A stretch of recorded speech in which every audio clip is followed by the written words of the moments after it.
stagecoach door swung open, and Amelia Foster stepped onto the platform in Willow Creek, Wyoming. September sunlight caught the dust swirling around her traveling dress. Her face was streaked with tears, her hands trembling as she clutched her like a lifeline.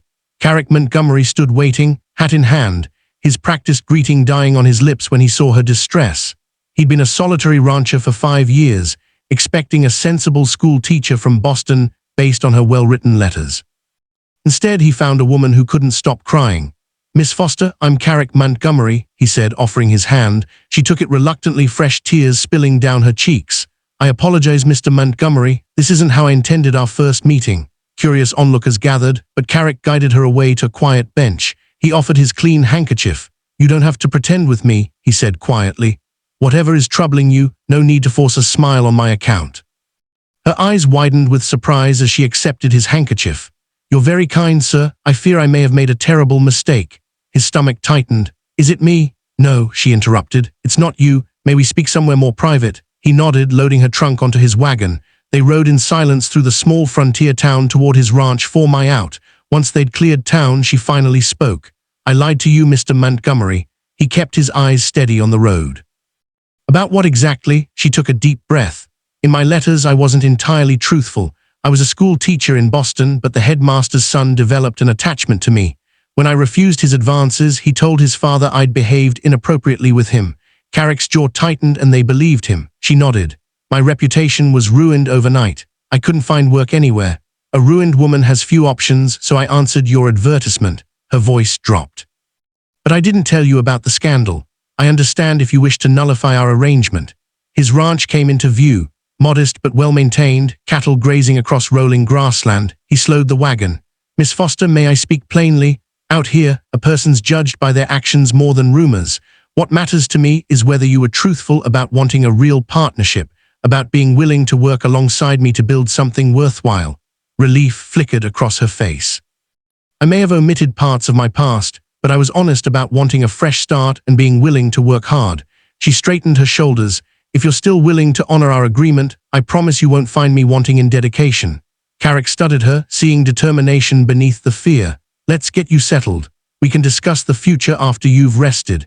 He helped her down, and his dog Rusty bounded up. She tentatively extended her hand for the dog to sniff. "Oh, Rusty," she murmured. The dog wagged his tail, approving of the newcomer. Inside, Carrick showed her the home he'd cleaned meticulously for her arrival. "It's not fancy," he warned. "It's lovely," she said quietly, taking in the stone fireplace and bookshelves. "Did you build it yourself?" "Most of it," he acknowledged. He gestured upstairs. "Your room is first door on the right. We're not married yet. The preacher comes through this Sunday if he left it unfinished." Visible relief washed over her. "Thank you, Mr. Montgomery. That's most considerate." After settling her in, Carrick headed out for evening chores. "I'll prepare supper," she called after him. "It's the least I can do after your understanding." Outside, Carrick wondered what he'd gotten himself into. A mail-order bride with a ruined reputation wasn't what he'd expected, but he'd give her a week to see if they could forge something real from this unexpected beginning. Over the next few days, Amelia proved herself capable and determined. She cooked, cleaned, and listened intently as Carrick explained ranch operations. When he took her on a tour of the property, she mentioned her childhood summers at her grandfather's farm. "I may not be a cowgirl, but I can stay on a horse. Grandfather said I had a natural seat." Carrick laughed, a rich, warm sound.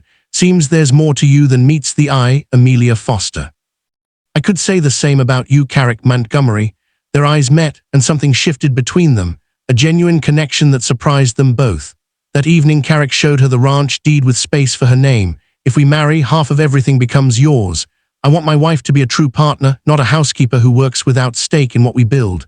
Amelia stared speechless. Such security was unheard of for married women. "Why would you do this?" "Because ranching is hard. If someone's going to face that alongside me, they deserve equal share in the rewards." They rode into town together, where Amelia met welcoming neighbors who spoke highly of Carrick. Mrs. Wilson mentioned that local women had been heartbroken when he'd sent east for a bride instead of courting locally. A man like that, hardworking, honest with his own land. They were practically drawing straws, she confided, walking together through town. Carrick seemed slightly uncomfortable with the attention, but proud to introduce his bride-to-be. At the small church where they'd marry, he gestured to the simple white structure. "Not as grand as Boston churches," "It's perfect," Amelia replied, meaning it. Riding home, Carrick pulled his horse to a stop overlooking the ranch. "Before Sunday comes, there's something I should tell you. I was engaged once before the war. I came back changed." She wanted the man who'd left, not the one who returned. His voice grew distant. "Coming west was a fresh start. I advertised for a mail-order bride because I wanted someone who'd accept me as I am now, not measuring me against who I was before.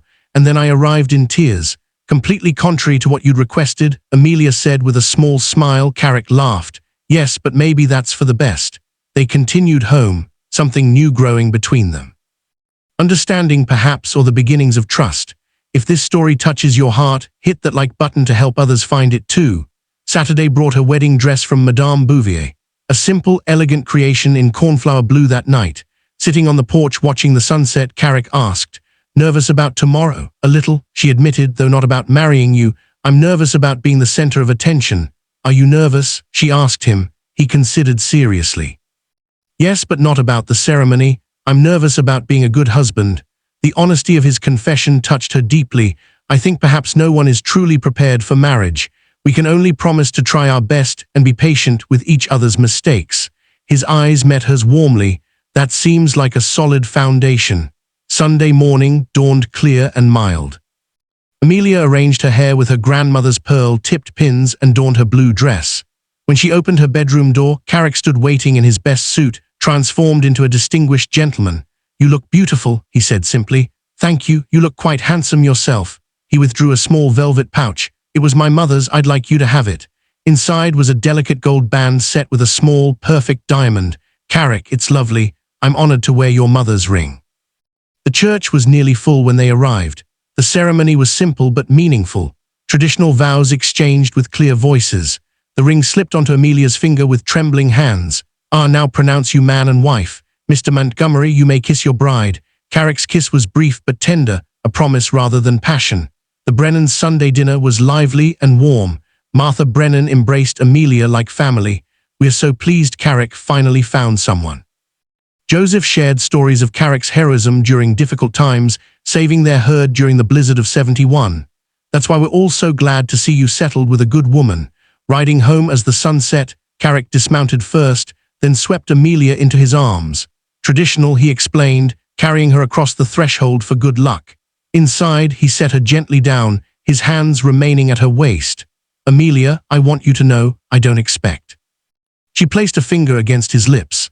"I know, but I am your wife now in name and end in law. I would be your wife in truth as well if you wish it." His eyes darkened. "Are you certain? We've known each other only days. Some people marry having never met at all. At least we've had time to begin understanding each other." Quote, later, in the darkness of their shared bedroom, they came together as husband and wife. Carrick was tender and patient, and Amelia found not pain but sweet discovery.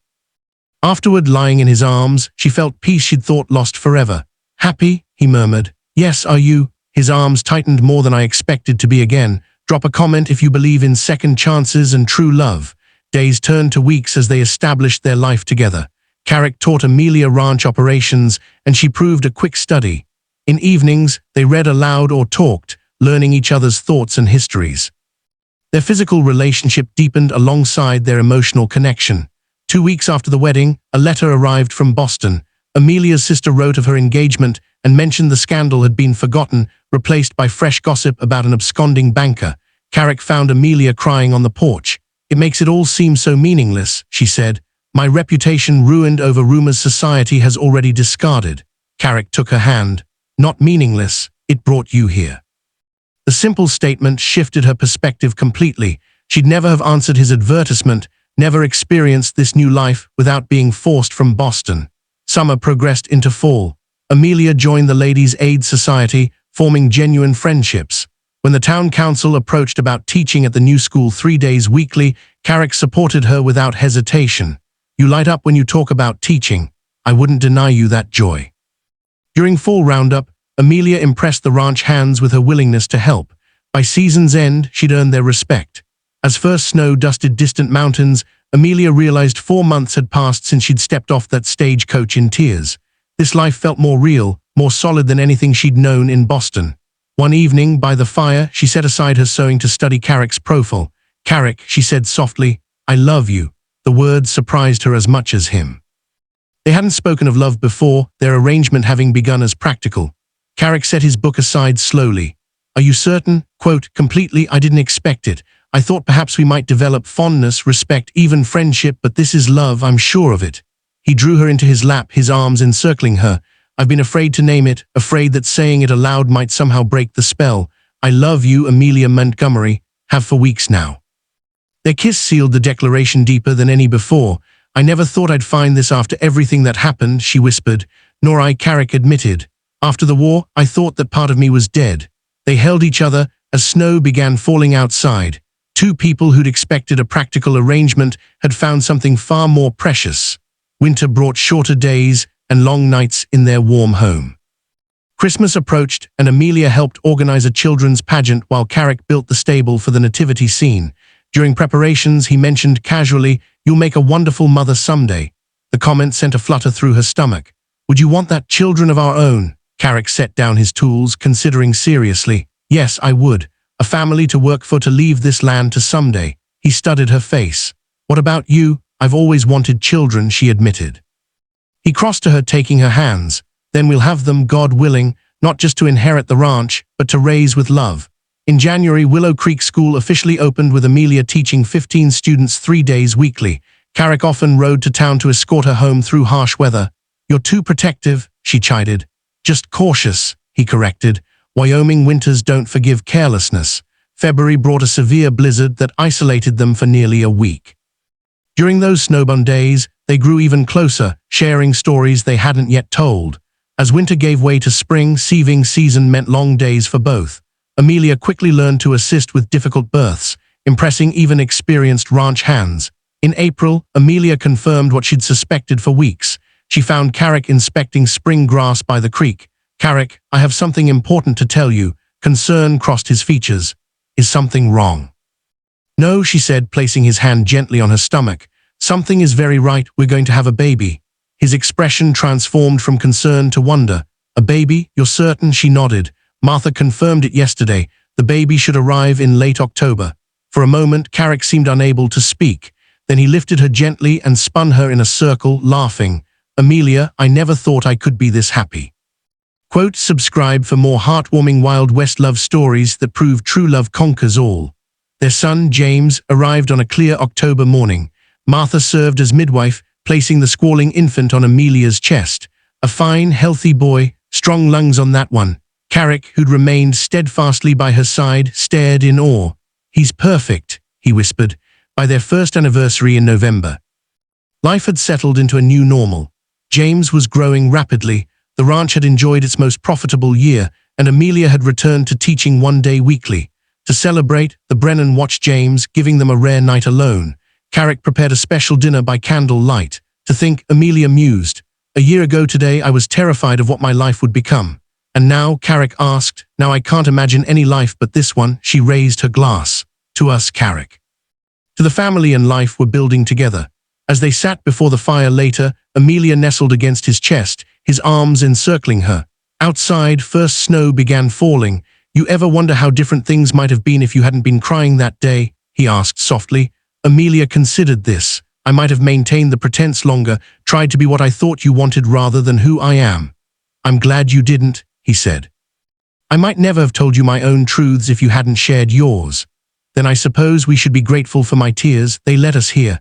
Carrick kissed her tenderly. "No more pretending ever," he promised. "Just this, real and true." "Just this," Amelia agreed. Outside, snow blanketed their ranch in silence. Inside, firelight danced across walls of the home they'd built together, founded on honesty, strengthened by love, and filled with promise. The mail-order bride, who'd arrived in tears, and the cowboy who'd offered understanding rather than judgment, had found something neither expected. Not just a practical partnership, but a love story written in truth, with chapters still unfolding across the wild Wyoming frontier.